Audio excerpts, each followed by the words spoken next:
हर खबर पर होगी आपकी पकड़। डाउनलोड कीजिए ABP live app. Master stroke में अब हम आगे बढ़ेंगे। एशियाई देशों में गेम चेंजर माना जाने वाला रफाल लड़ाकू विमान इस वक्त फ्रांस से भारत की उड़ान पर है। परसों सुबह 8 बजे वो अंबाला एयरबेस पर लैंड करेगा। 5 रफाल विमान फ्रांस के मेरिन्याक एयरबेस से उड़े हैं। ये विमान तकरीबन 7000 किलोमीटर की दूरी तय करेंगे। इन विमानों को भारतीय वायुसेना के 7 पायलट्स उड़ा रहे हैं। अंबाला लैंड करने के पहले सभी विमान अब से थोड़ी देर पहले ही यूएई के अबू धाबी के करीब अल दफ्रा एयरबेस पर उतरे। लेकिन अल दफ्रा में उतरने से पहले जब ये लड़ाकू विमान ग्रीस या इजराइल के समुद्री सीमा के करीब से गुजर रहे थे, तब इनमें एयर टू एयर रिफ्यूलिंग की गई, मतलब ईंधन भरा गया। भारत ने फ्रांस से तकरीबन 60,000 करोड़ रुपए के 36 रफाल विमान खरीदे हैं। पहली खेप इसी साल मई में आनी थी, लेकिन कोरोना की वजह से डिलीवरी में थोड़ी देरी हो गई। इस साल के अंत तक सभी 36 रफाल भारत आ जाएंगे। इन विमानों से भारतीय वायुसेना की पूर्वी और पश्चिमी दोनों सीमाओं की ताकत बढ़ जाएगी, क्योंकि रफाल अत्याधुनिक और घातक मिसाइलों से लैस है। इसमें हवा से हवा में मार करने वाला सबसे आधुनिक मीटियोर मिसाइल लगा है।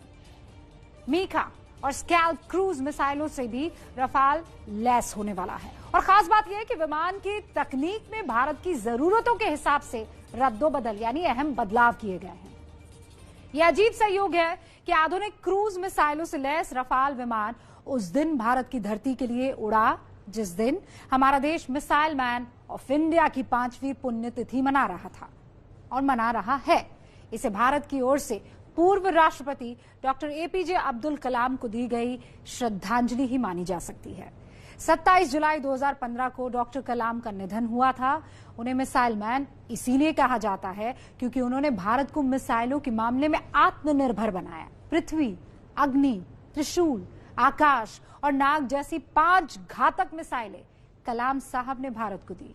ये मिसाइलें भारत के दुश्मनों के लिए चुनौती है। भारत को परमाणु क्षमता वाला देश बनाने में भी अहम भूमिका इन्होंने निभाई है।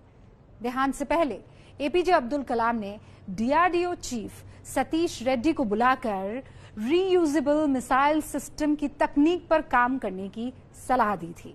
मिसाइल मैन डॉक्टर कलाम ने रक्षा क्षेत्र में भारत को नई ताकत दी और अब आधुनिक मिसाइलों से तैनात रफाल चीन के खिलाफ वायुसेना को नई ताकत देगा। रफाल का पहला स्क्वाड्रन हरियाणा के अंबाला में तैनात किया जाएगा। मकसद एक तीर दो शिकार है। अंबाला वायुसेना स्टेशन से पाकिस्तान की सीमा सिर्फ 220 किलोमीटर दूर है।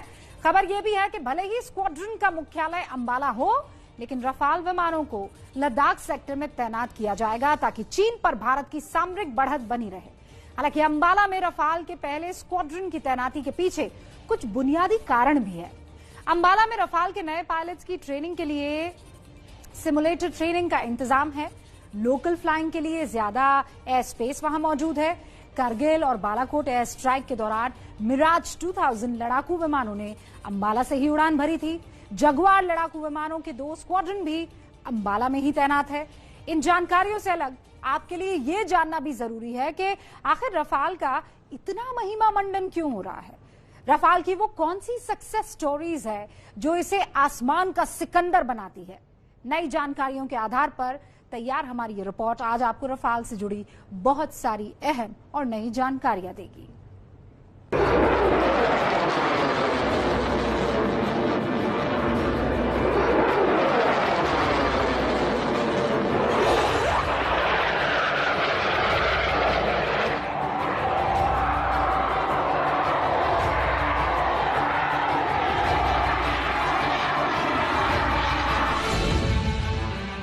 ये वो योद्धा हैं जो रफाल को फ्रांस से भारत ला रहे हैं।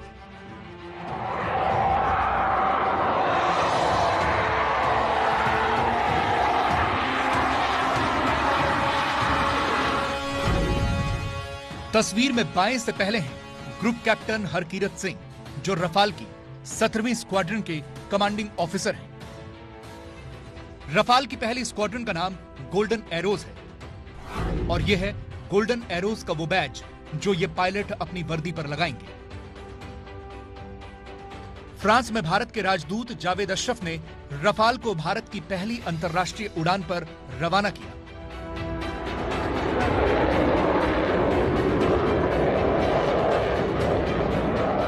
This is going to add a great deal of strength to our air power and defense preparedness, but it is also a powerful symbol of the strategic partnership between India and France.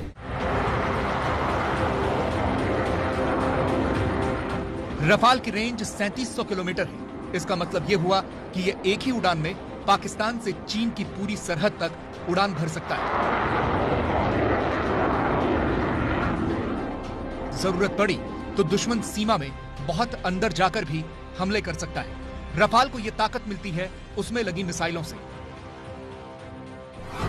Rafale में 3 game changing मिसाइलें लगी हैं। पहली है scalp, दूसरी है Meteor और तीसरी है माइका। इसके अलावा भारत ने फ्रांस को हैमर मिसाइलों की आपूर्ति का इमरजेंसी ऑर्डर दिया है जो रफाल में लगेंगे।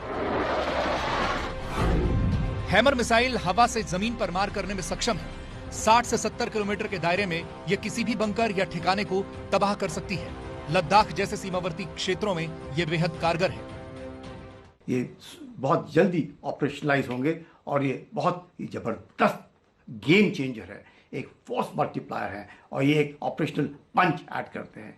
हैमर के अलावा रफाल में लगी बाकी 3 मिसाइलों की खेप पहले ही भारत पहुंच चुकी है। इनमें सबसे घातक है स्कैल्प मिसाइल, जो 1000 किलोमीटर प्रति घंटे की रफ्तार से हमला कर दुश्मन का एयरबेस और रडार सिस्टम बर्बाद कर सकती है। ये एक स्टेल्थ मिसाइल है जिसे दुश्मन के रडार नहीं पकड़ सकते। हवा से हवा में मार करने वाली माइका मिसाइल से भी रफाल लेस है। ये रफाल को हवाई हमलों से बचाता है, साथ ही दुश्मन के विमान को ध्वस्त कर सकती है। 150 किलोमीटर की रेंज वाली मिटियोर मिसाइल आवाज से 4 गुना तेजी से दुश्मन पर हमला करती है। जरूरत पड़ने पर यह अपना रास्ता बदलते हुए दुश्मन को बर्बाद कर सकती है। रफाल साल 2006 से लेकर अब तक 5 देशों में अपनी ताकत का लोहा मनवा चुका है। हाल ही में फ्रांस ने रफाल की मदद से लीबिया में मौजूद तुर्की के अल्वाटिया एयरबेस पर जबरदस्त हमला बोला है, जिसमें तुर्की के कई लड़ाकू विमान, ड्रोन और फिक्स विंग एयरक्राफ्ट बर्बाद हो गए। 2013 में माली ऑपरेशन के दौरान रफाल ने 9 घंटे 35 मिनट की नॉनस्टॉप उड़ान भरी थी और दुश्मनों के 21 ठिकाने बर्बाद किए थे। 2011 में लिबिया संघर्ष के दौरान रफाल ने दुश्मन के टैंक और आर्टिलरी को बर्बाद कर दिया था। साल 2006 से 2011 के बीच रफाल अफगानिस्तान में लंबी लड़ाई का हिस्सा रहा है और कॉम्बैट मिशंस को उसने अंजाम दिया है। रफाल का इतिहास रहा है कि वो अपने किसी भी मिशन में कामयाब हुए बगैर नहीं लौटा और इसीलिए भारतीय वायुसेना ने इस योद्धा को चुना है।